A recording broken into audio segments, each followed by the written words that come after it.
क्या आपने कभी सोचा है कि इंसान का सबसे बड़ा शत्रु कौन है? वह कोई बाहरी व्यक्ति नहीं, बल्कि हमारा मन है। महात्मा बुद्ध कहते हैं, मन के जीते जीत है और मन के हारे हार। हमारा मन हमें ऊंचाइयों पर पहुंचा सकता है, लेकिन यही मन हमें बर्बाद भी कर सकता है।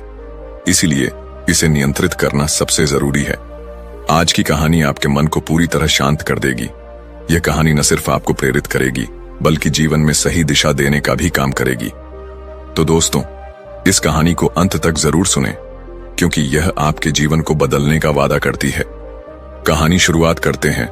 पुराने समय में एक गुरुकुल में सुबह के वक्त गुरु अपने शिष्यों को प्रवचन दे रहे थे।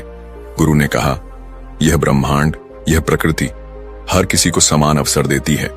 यहाँ अपार संभावनाओं का भंडार है, लेकिन इन संभावनाओं को हासिल करना हर किसी के लिए आसान नहीं होता। इसका कारण क्या है? गुरु ने आगे समझाया, हमें अपने मन को सही दिशा में लगाना नहीं आता। हमारा मन नकारात्मक विचारों में उलझ जाता है, जो हमारे आत्मविश्वास को कमजोर कर देता है। यह वही मन है जो हमें यकीन दिलाता है कि हम किसी सफलता के लायक नहीं।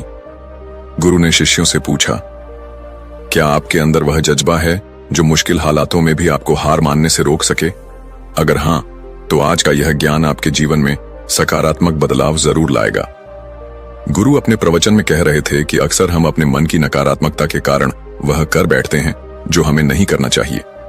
यही नकारात्मक भावनाएं हमारे अंदर छुपी बुराई को बाहर लाती हैं और हम गलत फैसले लेने लगते हैं।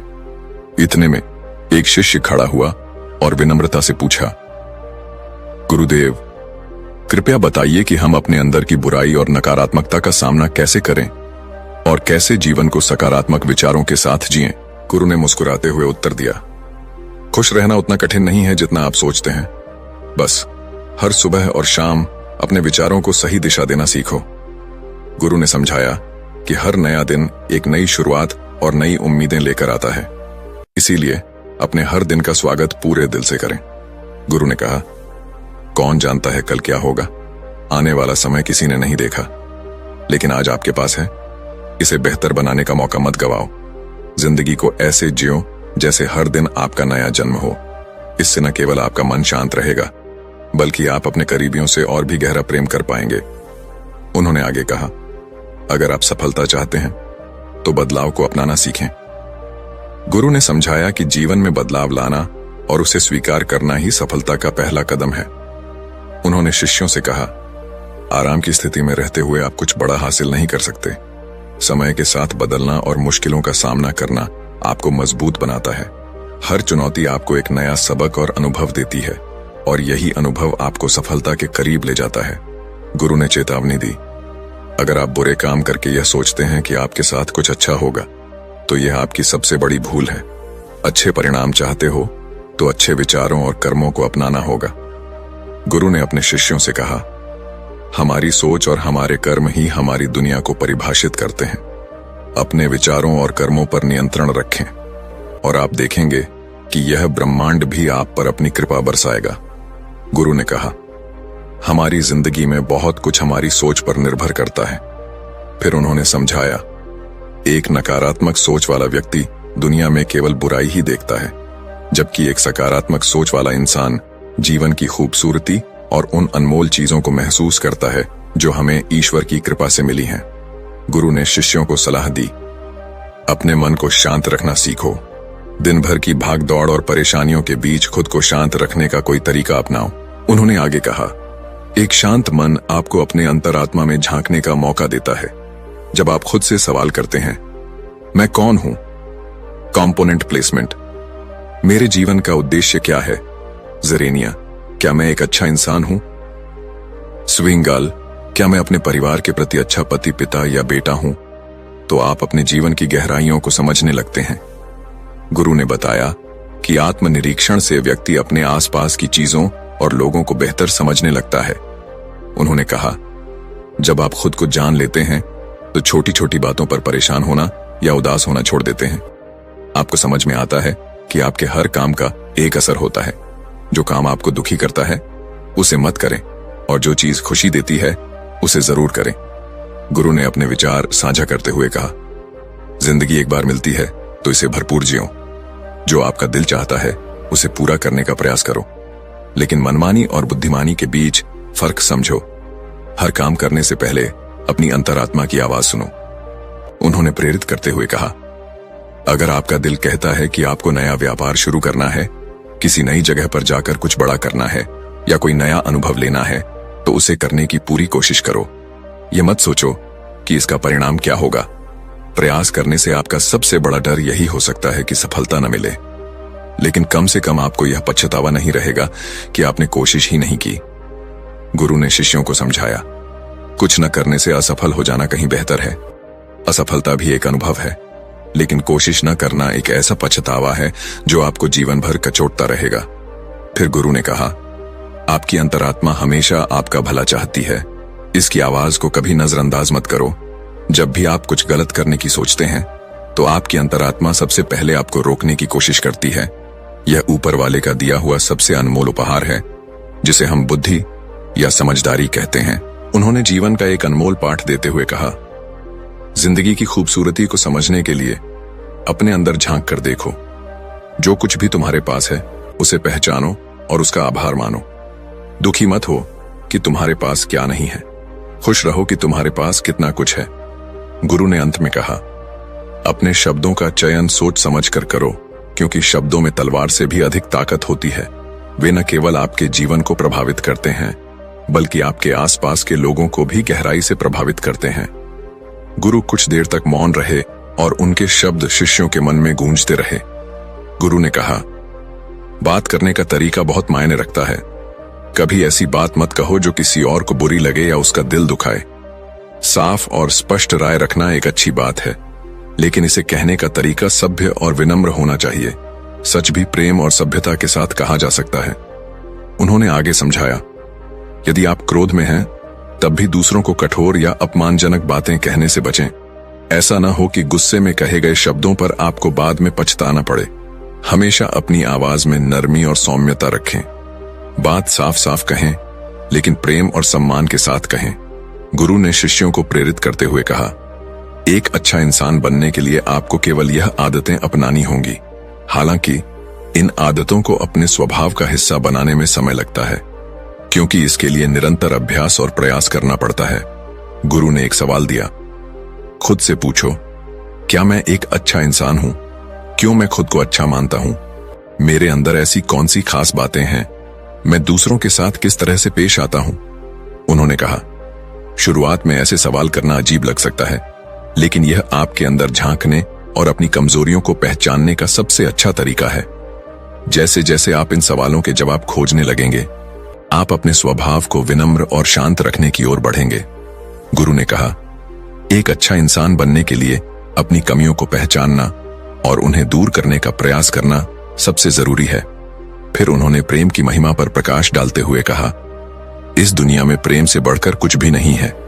प्रेम आपको महान बना सकता है और यह आपकी दुनिया उजाड़ भी सकता है, लेकिन प्रेम से विनाश केवल तब होता है जब आप इसे सही तरीके से नहीं समझते, क्योंकि प्रेम स्वयं एक पवित्र शक्ति है। कहा भी गया है कि प्रेम ही ईश्वर है। गुरु ने सलाह दी, अपने जीवन का नियम बना लो कि तुम्हारे हृदय में सभी के लिए प्रेम और करुणा हो। एक ऐसा दिल जिसमें प्रेम हो हमेशा खुश और संतोषी रहता है।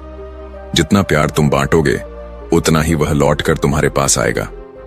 उन्होंने कहा, जिसके दिल में सच्चा प्रेम और करुणा है, वह कभी किसी के साथ बुरा नहीं कर सकता। उसके मन में दूसरों के लिए कोई नकारात्मकता या द्वेष नहीं पनप सकता। असल में प्रेम में वह ताकत है जो हमें गलत काम करने से रोकती है। गुरु ने अपने शब्दों को इस सीख पर समाप्त किया, गलत काम करके इंसान कभी चैन से नहीं रह सकता। उसके भीतर हमेशा एक डर और पछतावे का भाव रहेगा। लेकिन जब तुम अपने दिल में प्रेम और करुणा को स्थान दोगे, तो तुम हर तरह के दुख और भय से मुक्त हो जाओगे। प्रेम ही जीवन का सबसे बड़ा वरदान है। गुरु की बातें सुनकर शिष्य गहरी सोच में डूब गए। उनके शब्द दिल और आत्मा को छू गए। गुरु ने कहा, गलत काम करना छोड़ दो। जब तुम सच्चाई और ईमानदारी के मार्ग पर चलने लगोगे, तो तुम्हें इतनी खुशी और संतुष्टि मिलेगी कि तुम्हारी पूरी जिंदगी चैन और सुकून से भर जाएगी।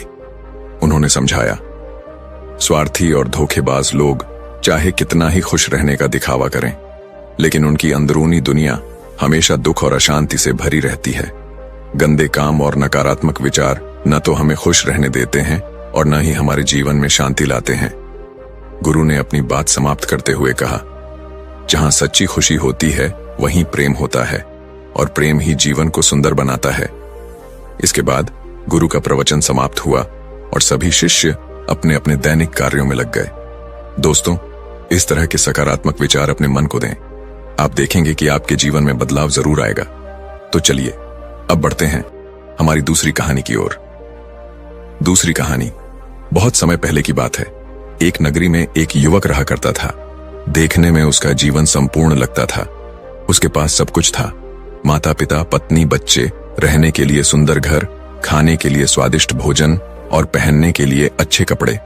लेकिन इसके बावजूद वह हमेशा चिंतित और परेशान रहता था। वह सोचता, मेरे पास सब कुछ है, लेकिन मेरे दिल को सुकून क्यों नहीं मिलता? मुझे हमेशा बेचैनी क्यों महसूस होती है? उसने अपने आसपास के कुछ लोगों को हमेशा खुश और मस्त रहते हुए देखा। उसे लगा कि शायद जीवन का असली सुकून घूमने फिरने और मौज मस्ती में है। वह सोचता, मित्रों के साथ अलग अलग जगहों पर घूमना और मजे करना ही जीवन का असली आनंद है। एक दिन उसकी मुलाकात एक ऐसे व्यक्ति से हुई जो दिन रात केवल घूमता फिरता और मौज मस्ती करता था। उस युवक ने उस व्यक्ति से कहा, मित्र, तुम्हें तो घूमने फिरने में बहुत आनंद आता होगा। हर दिन तुम्हें कुछ नया देखने और सीखने को मिलता होगा। तुम्हारा जीवन तो बहुत खुशहाल और सुकून भरा लगता है। तुम हमेशा खुश रहते होगे। लेकिन उस व्यक्ति ने गहरी सांस लेते हुए कहा, नहीं मित्र, ऐसा नहीं है। बिना मकसद के इधर उधर घूमना मुझे कोई आनंद नहीं देता। मुझे ना इसमें खुशी मिलती है और ना ही चैन। सच कहूं, मुझे तो एक ऐसा घर चाहिए जहां मैं सुकून से रह सकूं, चैन से सो सकूं और अपना जीवन संतोष के साथ जी सकूं।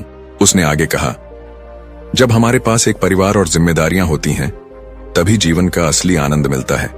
परिवार और जिम्मेदारियां ही हमें एक उद्देश्य देती हैं और जीवन को सुंदर बनाती हैं। केवल घूमने फिरने और मजे करने से सुकून नहीं मिलता। युवक को यह सुनकर गहरा विचार आया। वह सोचने लगा, क्या सुकून वास्तव में अपने परिवार और जिम्मेदारियों को समझने और निभाने में है? दोस्तों, यह कहानी हमें सिखाती है कि सुकून केवल मौज मस्ती और भटकने में नहीं, बल्कि अपने जीवन के उद्देश्य को पहचानने, परिवार के साथ समय बिताने और अपने कर्तव्यों को निभाने में है। तो इस कहानी से कुछ प्रेरणा लें और अपने जीवन को सकारात्मक दिशा में आगे बढ़ाएं। उस घुमक्कड़ व्यक्ति ने गहरी सांस लेते हुए कहा, इस तरह का अकेला जीवन भला कौन जीना चाहेगा? यूं अकेले जीवन बिताना कितना भारी पड़ता है, ये तुम समझ भी नहीं सकते। मेरे जीवन में न कोई आनंद है और न ही कोई सुकून। ये सुनकर उस युवक का भ्रम टूट गया।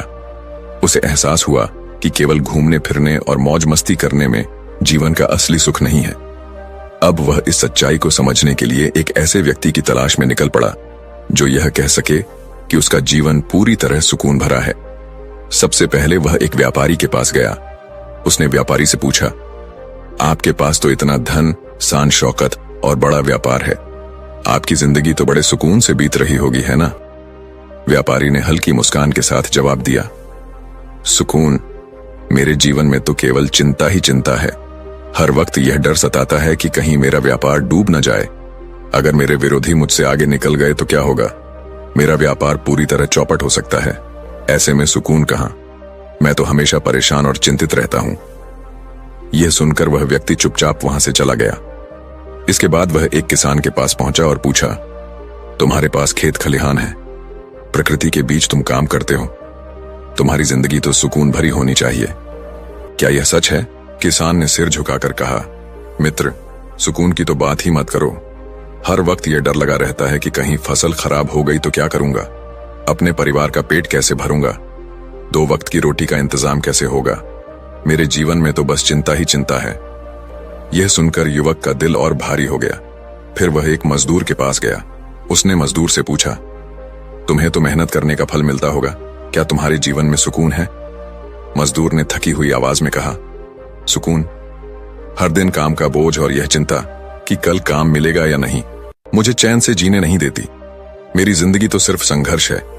इसके बाद वह एक अधिकारी से मिलने गया। उसने अधिकारी से कहा, आपके पास तो पद प्रतिष्ठा और हर सुख सुविधा है, आपका जीवन तो निश्चित ही सुकून भरा होगा। लेकिन अधिकारी ने निराशा के साथ उत्तर दिया, मित्र, मेरी जिंदगी में सुकून नहीं है। मेरे ऊपर हमेशा जिम्मेदारियों का भारी बोझ होता है। हर वक्त मुझे अपने काम और दूसरों की उम्मीदों के बीच संतुलन बनाना पड़ता है।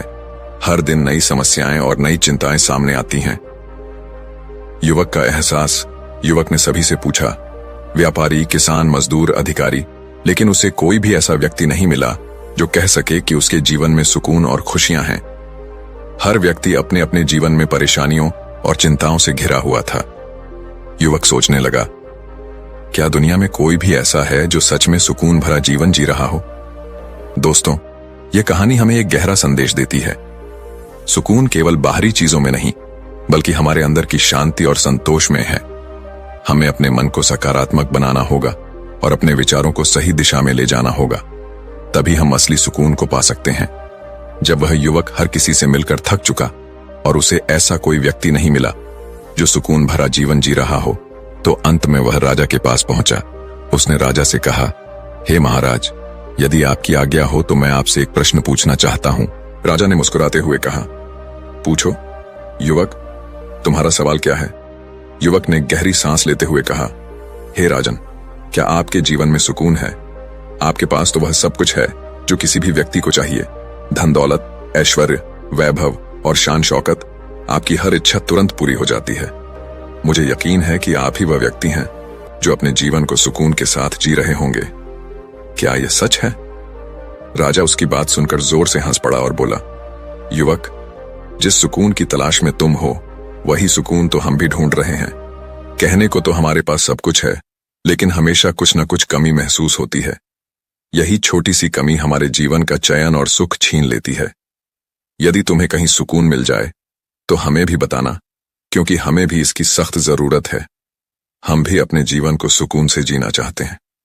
राजा की यह बात सुनकर युवक निराश हो गया। वह सोचने लगा कि सुकून जैसी कोई चीज इस संसार में है ही नहीं। शायद किसी भी मनुष्य के जीवन में सुकून संभव नहीं है। वह मन ही मन बड़बड़ाने लगा।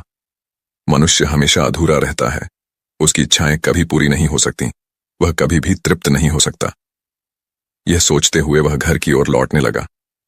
रास्ते में उसने एक विशाल वृक्ष देखा जो अत्यंत सुंदर और शांत दिख रहा था। उसकी छाया में बैठते हुए वह बोला, इस दुनिया में कोई भी सुखी नहीं है। हर कोई अपनी अपनी समस्याओं से परेशान है। जब वह युवक सोचता हुआ जा रहा था कि दुनिया में हर कोई किसी न किसी समस्या से परेशान है, तभी अचानक पीछे से एक आवाज आई। उसने मुड़कर देखा तो एक साधु वहां खड़े थे। साधु ने उससे कहा, बेटा, मुझे बहुत भूख लगी है। क्या तुम मुझे कुछ भोजन दे सकते हो? युवक ने उत्तर दिया, हे महाराज, आप जितना चाहें उतना भोजन मैं आपको दूंगा, लेकिन उससे पहले आपको मेरे एक सवाल का जवाब देना होगा। साधु ने मुस्कुराते हुए कहा, पूछो, तुम्हें क्या जानना है? युवक ने गहरी सांस लेते हुए कहा, हे महाराज, मैं बस इतना जानना चाहता हूं कि क्या इस संसार में कोई ऐसा व्यक्ति है जिसके जीवन में सुकून हो। मैंने हर जगह खोजबीन की, कई लोगों से मिला, उनके जीवन के बारे में जाना, लेकिन हर किसी ने यही कहा कि वह अपनी समस्याओं और इच्छाओं से परेशान है। यहां तक कि मैं राजा के पास भी गया।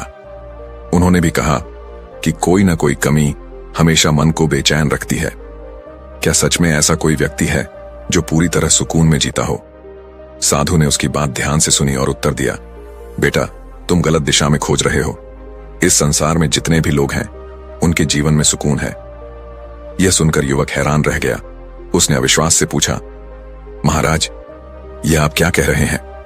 मैंने हर जगह देखा, हर किसी से पूछा, किसी ने भी यह नहीं कहा कि उसका जीवन सुकून से भरा हुआ है। और दूसरों की बात क्या करें, मैं खुद हमेशा अपनी इच्छाओं और परिस्थितियों को लेकर चिंतित रहता हूं। फिर आप कैसे कह सकते हैं कि सभी के जीवन में सुकून है? साधु ने शांत स्वर में उत्तर दिया, बेटा, सुकून सभी के जीवन में है। बस फर्क इतना है कि हम मनुष्य हमेशा उन चीजों के पीछे भागते हैं जो हमारे पास नहीं होती। युवक उलझन में पड़ गया। उसने कहा, हे महाराज, मैं आपकी बात समझ नहीं पा रहा हूं, कृपया इसे और स्पष्ट करें। साधु ने मुस्कुराते हुए कहा, बेटा, तुम्हारे पास भी सब कुछ है। तुम्हारे पास एक अच्छा घर है, खाने के लिए स्वादिष्ट भोजन है, अच्छे कपड़े हैं। तुम्हारे माता पिता, पत्नी और बच्चे तुम्हारे साथ हैं। तुम्हारा परिवार भरा पूरा और सुखी है। लेकिन तुम्हारा मन सुकून नहीं पा रहा, क्योंकि तुम उन चीजों की ओर देख रहे हो जो तुम्हारे पास नहीं है। साधु की बातें सुनने के बाद युवक ने कहा, लेकिन महाराज, अपनी इच्छाओं की पूर्ति करना तो स्वाभाविक है। जैसे कि अभी मैं यह जानना चाहता हूं कि क्या किसी के जीवन में सुकून है। यही मेरी इच्छा है और इसने मुझे यहां वहां भटकने पर मजबूर कर दिया है। क्या यही मेरी बेचैनी की वजह है? साधु ने मुस्कुराते हुए कहा, बिल्कुल बेटा, यही तुम्हारी इच्छा तुम्हें इधर उधर दौड़ा रही है। तुम्हारा मन बेचैन इसलिए है क्योंकि वह इस इच्छा की पूर्ति के पीछे भाग रहा है। जो सुकून तुम्हारे पास पहले से मौजूद है, वह भी इस बेचैनी में खो गया है। युवक ने उलझन भरे स्वर में कहा, महाराज, मुझे अभी आपकी बात पूरी तरह समझ नहीं आई। आखिर आप कहना क्या चाहते हैं? साधु ने गहरी सांस लेते हुए कहा, बेटा सोचो, किसी भी व्यक्ति को सुकून कब मिलता है? उसका मन शांत और संतुष्ट कब होता है? युवक ने तुरंत उत्तर दिया, महाराज, जब किसी व्यक्ति की कोई इच्छा पूरी हो जाती है तब उसका मन अति प्रसन्न होता है। जब वह जो चाहता है उसे मिल जाता है, तब उसे चैन और सुकून मिलता है। साधु ने सिर हिलाते हुए कहा, तुमने सही कहा, लेकिन यह भी सच है कि इच्छाएं कभी भी स्थायी सुकून नहीं देती। चाहे तुम कितनी भी बड़ी बड़ी इच्छाओं को पूरा कर लो, वे तुम्हें सुकून नहीं दे सकती। उल्टा यह तुम्हारे मन का चैन भी छीन लेती है। युवक ने गंभीरता से पूछा, महाराज, तो क्या हमें अपनी इच्छाओं की पूर्ति नहीं करनी चाहिए? क्या हमें सुख की खोज में नहीं जाना चाहिए? साधु ने कहा, बेटा, मैं यह नहीं कह रहा कि तुम्हें अपनी इच्छाओं की पूर्ति नहीं करनी चाहिए। इच्छाएं जीवन का हिस्सा हैं, लेकिन जिस सुकून की तलाश में तुम हो वह तुम्हारे बाहर नहीं है। सुकून किसी वस्तु, परिस्थिति या इच्छा की पूर्ति से नहीं मिलता। सुकून भीतर है, तुम्हारे मन में। इसे पाने के लिए तुम्हें अपने मन को समझना होगा। अपनी इच्छाओं के पीछे भागने के बजाय यह देखना होगा कि तुम्हारे पास पहले से कितना कुछ है। सुकून कहीं से लाया नहीं जाता, यह तो पहले से ही हर किसी के पास होता है। साधु ने युवक से कहा, बेटा, सुकून हर किसी के पास है। इसे पाने के लिए बस एकांत चाहिए। जब तुम शांत होकर इसे समझते हो तो आनंद की वर्षा होती है। जिस व्यक्ति के पास एकांत है उसके पास आनंद भी है, और जिस व्यक्ति के पास आनंद है वह दुनिया का सबसे मजबूत और सबसे शक्तिशाली व्यक्ति है। फिर उन्होंने आगे कहा, ऐसा व्यक्ति किसी भी परिस्थिति में डगमगाता नहीं है, चाहे सुख हो या दुख। यहां तक कि अपने अंतिम समय में भी वह आनंद से भरा रहता है। युवक ने चकित होकर कहा, महाराज, आपकी बातें गूढ़ हैं। मुझे इनमें से कुछ भी पूरी तरह समझ नहीं आया। क्या आप कोई उदाहरण देकर इसे समझा सकते हैं? साधु ने मुस्कुराते हुए कहा, चलो मेरे साथ, मैं तुम्हें एक उदाहरण देकर समझाता हूं। साधु युवक को अपने आश्रम ले गए। वहां एक कुत्ता खेल रहा था। साधु ने उस कुत्ते की ओर इशारा करते हुए कहा, बेटा, इस कुत्ते को देख रहे हो? युवक ने उत्तर दिया, हाँ महाराज, मैं देख रहा हूं। साधु ने फिर कहा, इसकी पूंछ पर ध्यान दो। देखो, यह अपनी पूंछ को कैसे हिला रहा है। युवक ने जवाब दिया, हाँ महाराज, मैं देख रहा हूं। वह अपनी पूंछ को बड़े जोश से हिला रहा है। साधु बोले, इस कुत्ते के लिए अपनी पूंछ हिलाना ही उसका सबसे बड़ा सुख है। यह उसके लिए खास है। युवक ने अचरज से पूछा, लेकिन महाराज, यह एक कुत्ता है, उसकी पूंछ हिलाने का सुख और सुकून से क्या लेना देना? साधु ने मुस्कुराते हुए कहा, रुको, मैं तुम्हें दिखाता हूं। साधु ने कुत्ते की पूंछ को पकड़कर उसे कुत्ते के सामने लहराना शुरू कर दिया। कुत्ते ने जैसे ही अपनी पूंछ देखी, वह उसे पकड़ने के लिए गोल गोल भागने लगा, लेकिन अपनी पूंछ पकड़ नहीं पाया। दौड़ते दौड़ते वह गिर पड़ा। फिर भी उसने हार नहीं मानी और दोबारा अपनी पूंछ पकड़ने की कोशिश करने लगा। काफी देर तक ऐसा चलता रहा। आखिरकार थककर और परेशान होकर कुत्ता चुपचाप बैठ गया। यह दृश्य युवक और साधु चुपचाप देखते रहे। साधु ने युवक से कहा, बेटा, देखा तुमने? यह कुत्ता अपनी ही पूंछ को पकड़ने के लिए भाग रहा था, लेकिन वह इसे पकड़ नहीं पाया। युवक ने सिर हिलाते हुए कहा, हाँ महाराज, लेकिन इसका क्या अर्थ है? साधु ने गहरी आवाज में कहा, हमारे पास भी सुकून ऐसा ही रहता है जैसे इस कुत्ते की पूंछ। जिस तरह यह कुत्ता अपनी पूंछ को पकड़ने के लिए गोल गोल भागता रहा, उसी तरह हम भी अपने जीवन में सुख, चैन और सुकून पाने के लिए भागते रहते हैं, लेकिन यह पहले से ही हमारे पास है। हम अपने अंदर के सुकून को देखने के बजाय बाहर उसे ढूंढते रहते हैं। यही हमारी सबसे बड़ी भूल है। युवक ने साधु से कहा, हे महाराज, मुझे अब आपकी बात समझ में आ रही है, लेकिन अभी भी पूरी तरह से नहीं समझ पा रहा हूं। अगर आप मुझे मेरा सुकून दिखाएंगे नहीं, तो मुझे कैसे पता चलेगा कि मैं किस चीज के पीछे भाग रहा हूं और मुझे किस सुकून की तलाश है। साधु युवक को एक तालाब के किनारे ले गए, जहां एकांत था। चारों ओर हरियाली फैली हुई थी और पेड़ पौधे लदे हुए थे। साधु एक पेड़ की छांव में बैठ गए और अपनी आंखें बंद कर लीं। युवक को लगने लगा कि शायद अब वह साधु उसे उसका सुकून दिखाएंगे। वह यह सोचने लगा कि अब कोई चमत्कार होगा और वह समझ पाएगा कि उसे किस सुकून की तलाश है। साधु ध्यान में लीन हो गए और युवक चुपचाप उनके चमत्कारी कार्य का इंतजार करने लगा। लेकिन समय बीतते बीतते कुछ नहीं हुआ। अब युवक का मन विचलित होने लगा। उसने सोचा, मैं कब से यहां खड़ा हूं और ये साधु आंखें बंद करके बैठे हुए हैं, जबकि मुझे कोई जवाब नहीं मिल रहा। युवक ने साधु से कहा, हे महाराज, आप क्या कर रहे हैं? आप आंखें बंद करके क्यों बैठे हैं? आपने मुझे यहां क्यों लाया है? मुझे तो लगा था कि आप मुझे मेरा सुकून दिखाने आए हैं, लेकिन आप तो बस पेड़ की छांव में बैठे हैं और आनंद ले रहे हैं। लेकिन साधु ने कुछ नहीं कहा। उनका ध्यान किसी और दिशा में था। युवक का गुस्सा बढ़ने लगा और वह इधर उधर टहलने लगा, सोचते हुए कि साधु आखिरकार उसे जवाब देंगे। लेकिन समय बीतता जा रहा था और साधु ने आंखें नहीं खोली। दोस्तों, आगे की कहानी दूसरी आवाज में सुनते हैं। काफी देर बाद युवक को प्यास लगी। उसने तालाब से पानी पिया और एक पेड़ की छांव में बैठ गया। फिर जब साधु ने अपनी आंखें नहीं खोली, तो युवक को और भी असहजता महसूस होने लगी। वह चुपचाप लेट गया और आकाश की ओर देखने लगा। अब उसे यह उम्मीद भी नहीं थी कि साधु उसकी किसी भी बात का जवाब देंगे। वह बस लेटा रहा।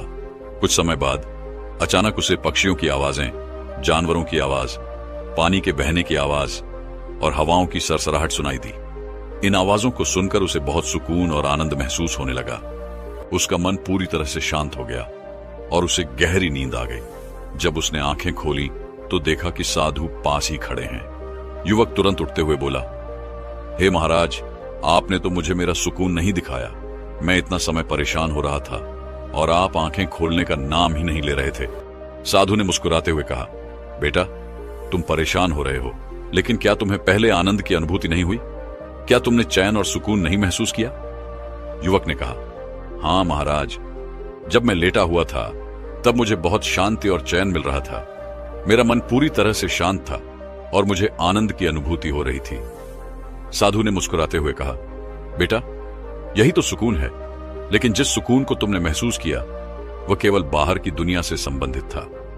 असल सुकून तो तुम्हारे भीतर है। साधु की बातों को समझते हुए युवक ने कहा, हे महाराज, आप बिल्कुल सही कहते हैं। मैंने अब अपने सुकून को पहचान लिया है। अब मुझे समझ में आ गया है कि सुकून, आनंद, चैन और सुख क्या होते हैं। लेकिन अब भी मेरे मन में एक सवाल बाकी है।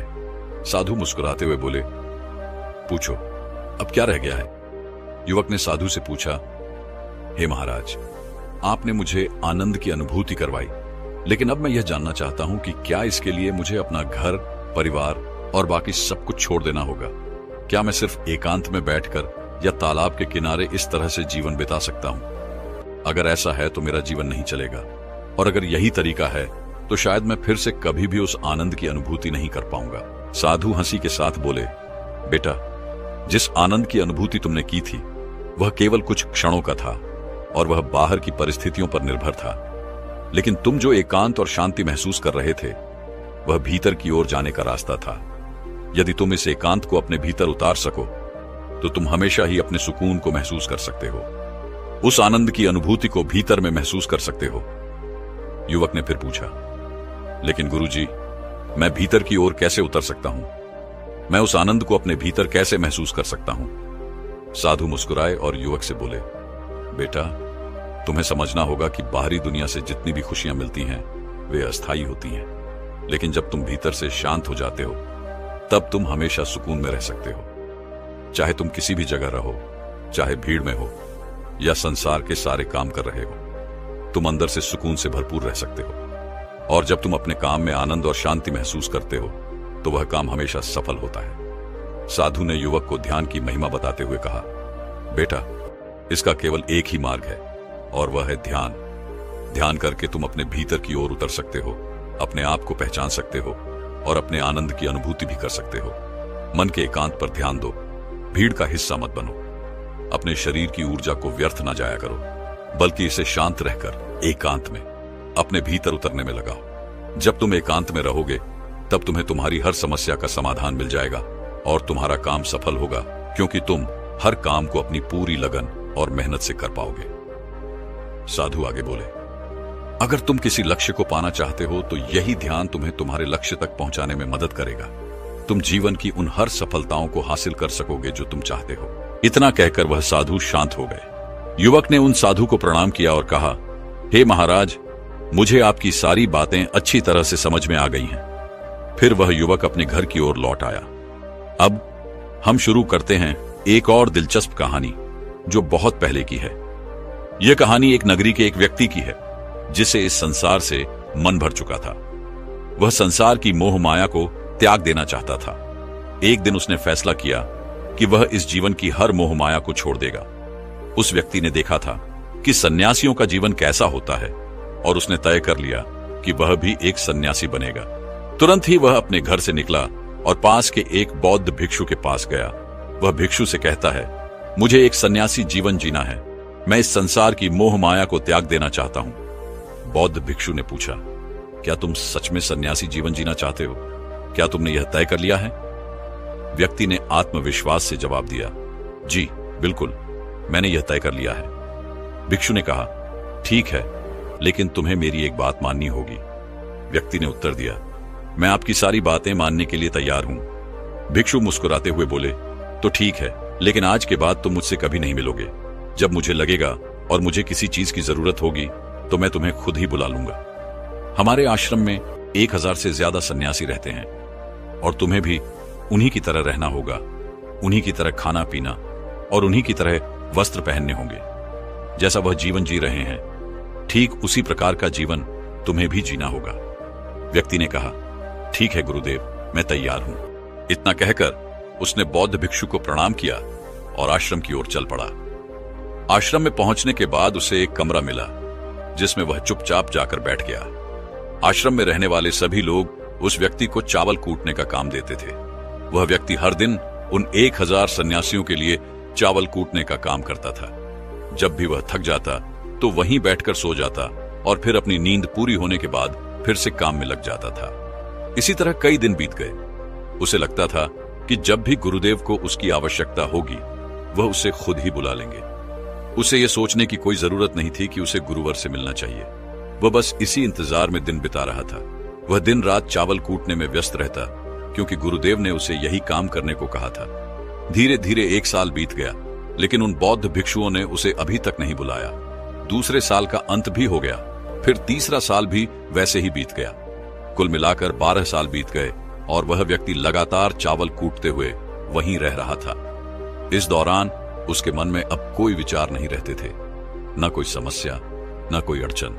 वह बस अपने गुरु के आदेशानुसार काम करता जा रहा था। एक दिन वह भिक्षु काफी वृद्ध हो गए थे और उन्हें यह एहसास हुआ कि उनका समय अब खत्म होने को है। उन्हें अब अपने उत्तराधिकारी को चुनना था। उन्होंने आश्रम में घोषणा करवा दी कि जो भी उनका उत्तराधिकारी बनना चाहता है वह अंधेरी रात में उनके कमरे की बाहरी दीवार पर 4 पंक्तियां लिखकर जाएगा। इन पंक्तियों में उसे जीवन को जीने का सही तरीका बताना होगा और यह बताना होगा कि इस जीवन का सत्य क्या है। भिक्षु ने यह भी कहा कि यह पंक्तियां उसे अपने अनुभव से ही लिखनी होंगी। जो भी इस काम में सफल होगा वही उनका असली उत्तराधिकारी बनेगा। सभी शिष्यों में इस बात को लेकर उत्साह था, लेकिन कोई भी यह जोखिम उठाने को तैयार नहीं था। कोई भी भिक्षु गुरुदेव के सामने अपनी योग्यता साबित करने की हिम्मत नहीं कर रहा था। हालांकि आश्रम के 1000 शिष्यों में से एक शिष्य ऐसा था जिसने हिम्मत दिखाई। वह विद्वान शिष्य अंधेरी रात में गुरुवर के कमरे के बाहर की दीवार पर यह पंक्तियां लिखता है, मन एक दर्पण की तरह है जिसमें धूल जम जाती है।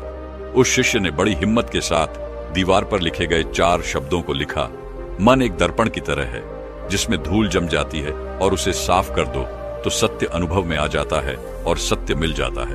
वह शिष्य उस रात चुपचाप आश्रम छोड़कर चला गया था।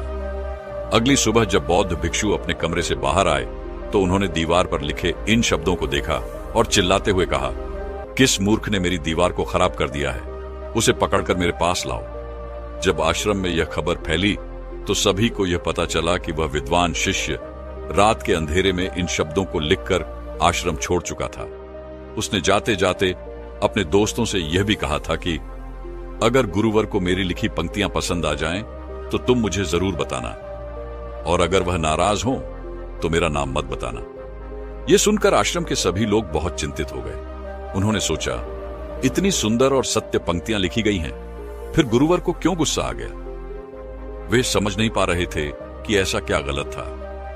शब्दों और विचारों की धूल को साफ कर देने से सत्य का प्रतिबिंब दिखता है, तो फिर इसमें क्या गलत है?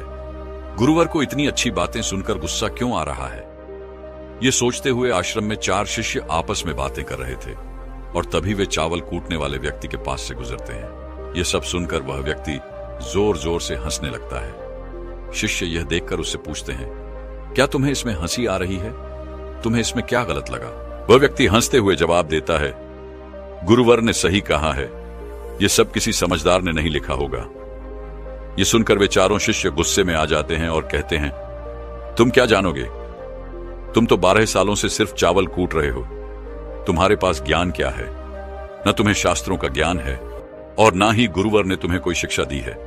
फिर तुम यह कैसे जान सकते हो कि क्या सही है? वह व्यक्ति हंसते हुए कहता है, ठीक है, मैं तुमसे कुछ बातें बताता हूं, लेकिन लिखने की आदत मुझे अब नहीं रही, क्योंकि 12 सालों से चावल कूटते कूटते मैं लिखना भूल गया हूं। मैं ज्ञान तो दे सकता हूं, लेकिन लिखने का काम किसी और को करना पड़ेगा। और यह भी याद रखना, मुझे उत्तराधिकारी बनने का कोई शौक नहीं है।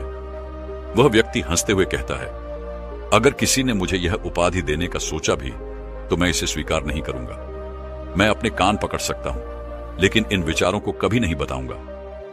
यह सुनकर चारों शिष्य कहने लगे, ठीक है, तुम्हें यह उपाधि कोई नहीं देगा, लेकिन वह शब्द जो तुम कह रहे हो वह बताओ, हम लिखेंगे।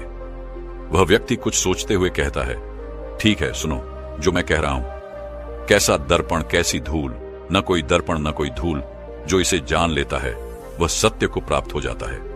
यह बात धीरे धीरे गुरुवर के कानों में पहुंच जाती है। आधी रात को गुरु उस चावल कूटने वाले व्यक्ति के पास आते हैं और कहते हैं, तुम यहां से चले जाओ, वरना यहां रहने वाले आश्रम के सभी 1000 लोग तुम्हें छोड़ देंगे।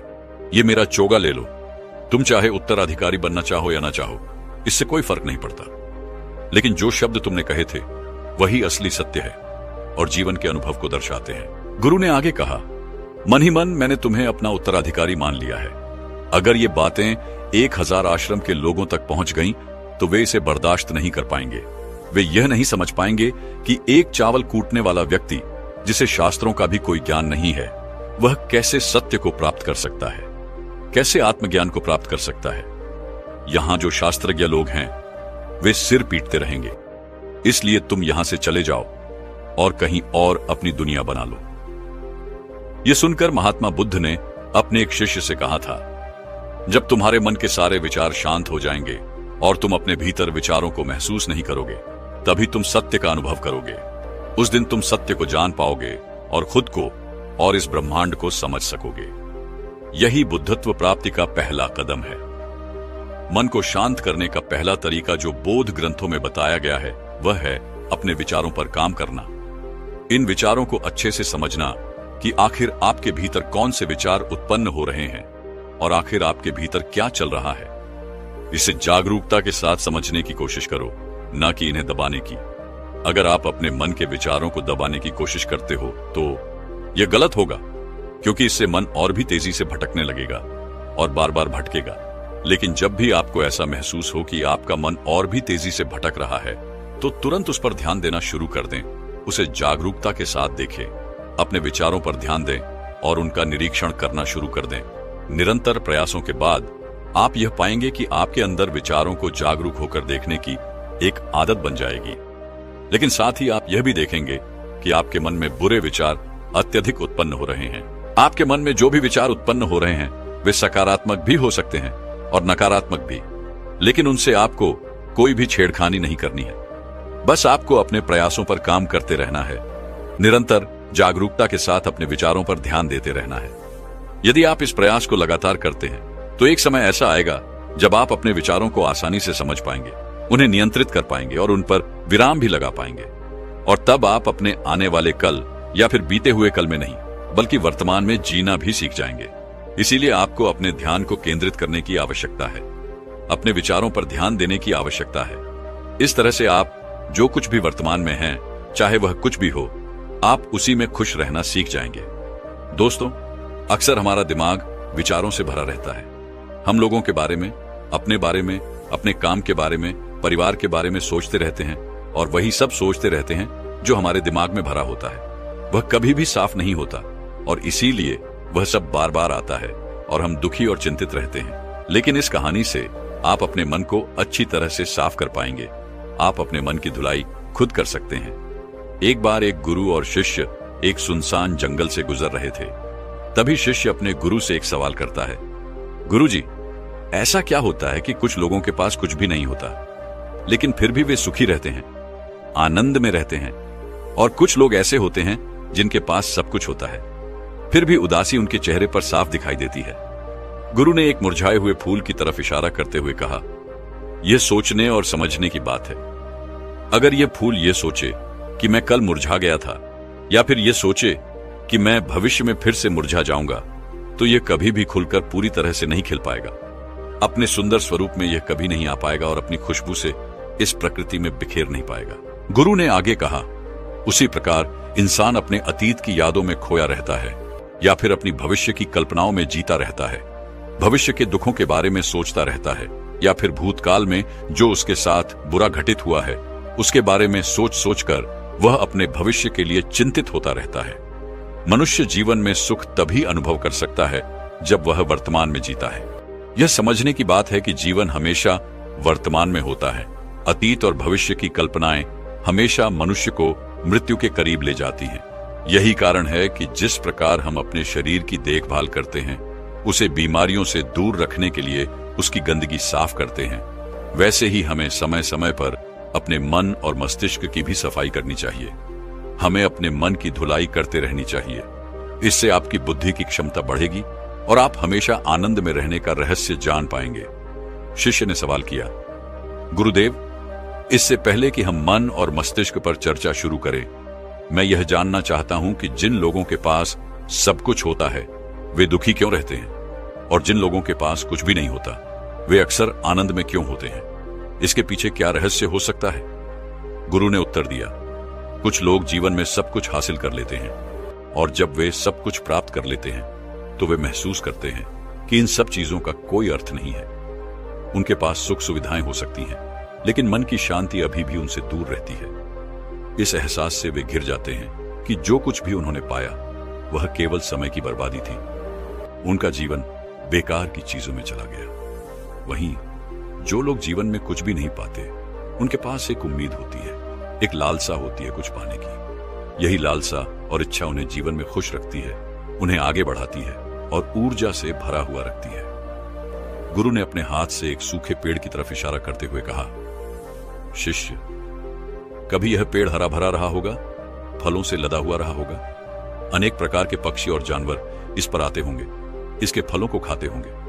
उस समय इस पेड़ को यह नहीं पता होगा कि एक दिन वह सूख जाएगा और उसकी हालत इतनी बदतर हो जाएगी कि वह किसी को छांव तक नहीं दे पाएगा, उसके ऊपर पत्ते तक नहीं रहेंगे, फल तो दूर की बात है। इसी तरह मनुष्य अपनी जीवन की दौड़ में यह भूल जाता है कि जिस दौड़ में वह सबसे आगे निकलने की कोशिश कर रहा है उसका अंतिम चरण मृत्यु है। काश वह कभी इस दौड़ से अलग हटकर यह देख पाए कि इसका अंतिम चरण कहां ले जाएगा। वह समझ पाए कि जिस दौड़ में वह सबसे आगे बढ़ने का सपना देख रहा है उसका अंत केवल मृत्यु ही है। अगर वह कभी जीवन की दौड़ में ठहर कर यह देख पाता तो वह उन कामों को छोड़ सकता था जो व्यर्थ थे। जो बेकार है उसे छोड़कर इंसान को ऐसे कार्यों की ओर बढ़ना चाहिए जो उसके जीवन में आनंद लाएं, जो उसे नई दिशा दें। गुरु ने खुद की तरफ इशारा करते हुए समझाया, एक योगी वह होता है जो जीवन की दौड़ में ठहर जाता है, जो यह समझ लेता है कि जीवन का अंतिम चरण मृत्यु ही है। इसलिए वह जीवन में सुख सुविधाएं हासिल करने के बजाय खुद के मन और मस्तिष्क को एक नए आनंद की ओर ले जाने का प्रयास करता है। शिष्य ने सवाल किया, गुरुदेव, क्या एक ग्रस्त जीवन जीने वाला मनुष्य उस आनंद की प्राप्ति नहीं कर सकता? अगर कर सकता है तो उसे शुरुआत कैसे करनी चाहिए? गुरु ने उत्तेजित होकर उत्तर दिया, बिल्कुल कर सकता है, लेकिन अगर सभी मनुष्य उस आनंद की प्राप्ति के लिए योगी बनने का निश्चय कर लें तो इससे प्रकृति का संतुलन ही बिगड़ जाएगा, उसकी व्यवस्था ही रुक जाएगी। एक सच्चा योगी अपने जीवन में गहरी खोज करता है और खोज करने के बाद वह बताता है कि ग्रस्त जीवन जीते हुए भी कैसे आनंद प्राप्त किया जा सकता है। गुरु ने खुद को संबोधित करते हुए कहा, मैंने अपने जीवन में जो खोज की है उसके अनुसार मनुष्य को समय समय पर अपने मन और मस्तिष्क की सफाई करते रहनी चाहिए। लोग अपने शरीर का ध्यान रखते हैं लेकिन अपने मन और मस्तिष्क की सफाई की कभी नहीं सोचते। इस कारण उनका मन और मस्तिष्क बूढ़े होते जाते हैं, उनमें जवानी और ताजगी नहीं रहती और यही कारण है कि इंसान उदासी से घिर जाता है। मन और मस्तिष्क की गंदगी क्या होती है यह मैं तुम्हें बताता हूं। हर मनुष्य के जीवन में कुछ ऐसी घटनाएं घटती हैं जिनका गहरा असर उसके मनोमस्तिष्क पर पड़ता है। वह घटनाएं जीवन भर उसके मन में बैठी रहती हैं और वह उन्हें भूल नहीं पाता। यही घटनाएं उसके मन में गांठ पैदा कर देती हैं और भविष्य में जब भी वह कुछ करता है ये घटनाएं उसे प्रभावित करती हैं। वे उसके विचारों और निर्णयों को पूरी तरह बदल देती हैं। ऐसे व्यक्ति की दृष्टि भी भ्रमित हो जाती है। वह सत्य स्वरूप को नहीं देख पाता। वह चीजों को उन घटनाओं से जोड़कर भ्रमित तरीके से देखता है। उदाहरण के तौर पर, अगर किसी बुरी नजर वाले व्यक्ति ने आपको धोखा दिया तो आप जीवन भर उसे धोखेबाज ही समझते रहेंगे और उस पर कभी पूर्ण विश्वास नहीं कर पाएंगे। लेकिन असल में यह समझने की बात है कि जो धोखा आपको उस व्यक्ति से मिला वह बुरी नजर से नहीं बल्कि उसके स्वभाव से था। हालांकि उस व्यक्ति के स्वभाव से आपके दिमाग में उसकी एक छवि बन गई और यह छवि तब आपके विचारों को प्रभावित करती है जब आप किसी दूसरे व्यक्ति से संपर्क करते हैं। यह छवि आपके बीच एक दीवार की तरह खड़ी हो जाती है और यही कारण है कि दो व्यक्तियों के बीच संबंध नहीं बन पाते। जो मनुष्य के लिए सबसे जरूरी है वह यह है कि वह अपने आप को अतीत की घटनाओं से मुक्त रखे। हमें उन घटनाओं से प्रभावित होकर अपने दिमाग में कोई छवि नहीं बनानी चाहिए। कुछ लोग इस बात पर सवाल उठा सकते हैं कि फिर जीवन के अनुभव किस काम के होंगे, लेकिन असल में हम जीवन के अनुभवों से भी भ्रमित तरीके से ज्ञान प्राप्त करते हैं और सही तरीके से उनसे सीख नहीं पाते। ठीक वैसे ही जैसे बुरी नजर वाले व्यक्ति की आंखें धोखा देने के लिए जिम्मेदार नहीं थी बल्कि उसका स्वभाव जिम्मेदार था, लेकिन मनुष्य अपने अनुभव में उस बुरी नजर को याद रखेगा और उस स्वभाव को भूल जाएगा। शिष्य गुरु की बातों में इतने खो गए थे कि उन्हें रास्ते में पड़े कांटे दिखाई नहीं दिए। अचानक उनके पैर में एक कांटा चुभ गया। गुरु ने कांटा निकालते हुए पूछा, कांटा तुम्हारे पैर में क्यों लगा? इसके लिए तुम किसे जिम्मेदार मानते हो? गुरु ने कहा, तुम मुझे जिम्मेदार मान सकते हो क्योंकि मैं तुम्हें एक बात समझा रहा था। क्या तुम खुद को भी जिम्मेदार मान सकते हो कि तुम मेरी बातों में इतना खो गए कि तुम्हारा ध्यान रास्ते पर नहीं रहा? शिष्य ने उत्तर दिया, गुरुदेव, इसमें मैं खुद को जिम्मेदार मानता हूं। आप तो अपना काम कर रहे थे और इस पेड़ ने भी अपना काम किया, लेकिन मैं पूरी तरह से ध्यान नहीं दे पाया। अगर मैं चलने पर ध्यान लगाए रहता, अगर मैं आपकी बातों में पूरी तरह से खो नहीं जाता तो मुझे यह कांटा कभी नहीं लगता। इसमें पूरी तरह से मेरी ही गलती थी। गुरु ने शिष्य की पीठ थपथपाते हुए कहा, जो घटनाएं हमारे मन को प्रभावित करती हैं, जरूरी है कि हम उन्हें अपने मन से बाहर निकाल दें और इसके लिए सबसे सरल तरीका यह है कि हम अपनी भावनाओं को व्यक्त करना सीखें, उन्हें अपने दिल और मस्तिष्क में बिठा कर न रखें। जब तुम अपनी भावनाओं को दूसरे मनुष्य के सामने व्यक्त कर देते हो तो तुम्हारे मन का बोझ हल्का हो जाता है। कुछ लोग ऐसे होते हैं जो अपनी भावनाओं को किसी से साझा नहीं करते। ऐसे लोग अक्सर अंदर ही अंदर दुखी रहते हैं, लेकिन कुछ लोग अपनी बात किसी के सामने नहीं रखते। इसके विपरीत कुछ लोग ऐसे भी होते हैं जो अपने मन में किसी भी बात को दबा नहीं पाते। चाहे कुछ भी हो, वे अपनी भावनाओं को दूसरों के सामने व्यक्त कर देते हैं। तुमने खुद महसूस किया होगा कि जो लोग अपने मन की बातों को व्यक्त कर देते हैं वे जीवन में अधिक आनंदित रहते हैं। कभी भी प्राकृतिक रूप से आए वेग को रोकने की कोशिश मत करो। जिस वेग को हम रोकने की कोशिश करते हैं वह अंदर ही अंदर हमें खा जाता है। अगर तुम्हारा मन किसी बुरी घटना पर रोने का हो तो चुपचाप मत रहो, जोर से रो। उस वेग को पूरी तरह से बाहर आने दो। अगर किसी दूसरी घटना पर तुम्हारा मन खुश होने का, आनंदित होने का हो तो नाचो, गाओ, ताकि तुम उस वेग को बाहर निकाल सको। और जब वह वेग अपनी पूरी गति से बाहर निकल आता है तो उसके बाद पीछे छोड़ जाता है एक खालीपन, एक शांति, एक मौन, एक अनुभूति। गुरु ने शिष्य को समझाते हुए कहा, जिस प्रकार तेज रफ्तार से बहता हुआ पानी अपनी गति से आने वाली सभी बाधाओं को तोड़ देता है, ठीक वैसे ही अगर हमारे अंदर भावनाओं का वेग बाहर नहीं निकला तो हम बांध बनाने की कोशिश करते हैं, लेकिन उस बांध को तोड़ने के बाद उसका कचरा हमारे मन में जमा हो जाता है, जिससे हमारा मन दूषित हो जाता है और वह गंदगी से भर जाता है। अक्सर मनुष्य किसी घटना को अपने मन में दबाए रखता है क्योंकि उसे डर होता है कि अगर सामने वाले को इसके बारे में पता चला तो वह क्या सोचेगा। इसी डर के कारण वह अंदर ही अंदर दुखी होता रहता है, लेकिन सामने वाले से कुछ नहीं कहता। लेकिन अगर वह एक बार हिम्मत कर ले, अगर वह शुरुआत कर सके, तो उसका जीवन पूरी तरह से बदल सकता है। एक बार जब उसे यह आदत लग जाए तो वह जीवन भर अपनी भावनाओं को दूसरों के सामने व्यक्त करने से हिचकेगा नहीं। हमारे दिमाग की यह आदत 21 दिनों में बन सकती है। अगर हम 21 दिन तक सही तरीके से अभ्यास करें तो हमारा मन पूरी तरह से भावनाओं से मुक्त हो जाएगा।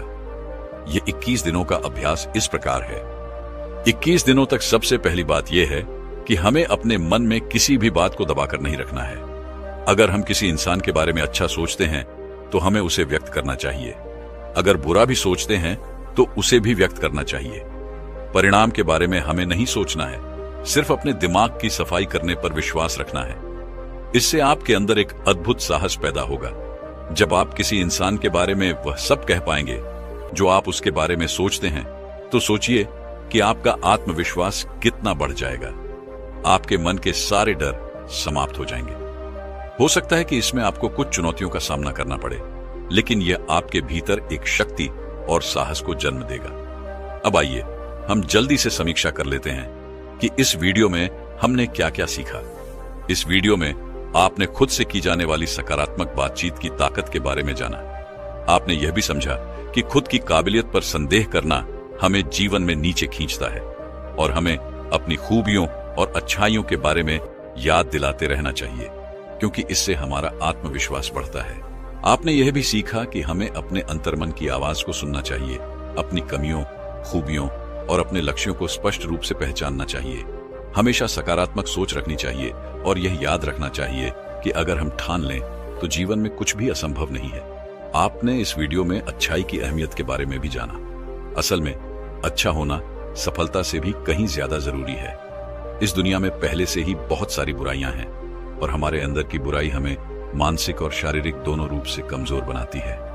इसलिए जितना हो सके अपने मन और विचारों को पवित्र रखो, अच्छा सोचो, अच्छा करो और अपने अंदर की बुराई को सिर उठाने मत दो। ये सब करना केवल हमारे हाथ में है। जहां भी जाओ लोगों का भला करने का प्रयास करो, क्योंकि इस दुनिया में खुशी बांटने से जो सुकून मिलता है वह किसी और चीज से नहीं मिलता। इस दुनिया में अच्छे लोगों की बेहद कमी है, इसलिए जितना हो सके अच्छा सोचो और अच्छा करो। आज और अभी से अपने सपनों को पूरा करने में जुट जाओ। तो दोस्तों, मुझे उम्मीद है कि आपको इस कहानी से एक अच्छी सीख मिली होगी। ये कहानी आपको कैसी लगी हमें कमेंट बॉक्स में जरूर बताएं। मुझे उम्मीद है कि इस वीडियो को सुनने से आपके जीवन में अच्छे बदलाव आएंगे। आपने इस वीडियो से क्या सीखा यह भी हमें कमेंट करके जरूर बताएं। और अगर आपको यह वीडियो दिल से अच्छी लगी हो तो इसे लाइक कर दें और हमारे चैनल को सब्सक्राइब करना ना भूलें।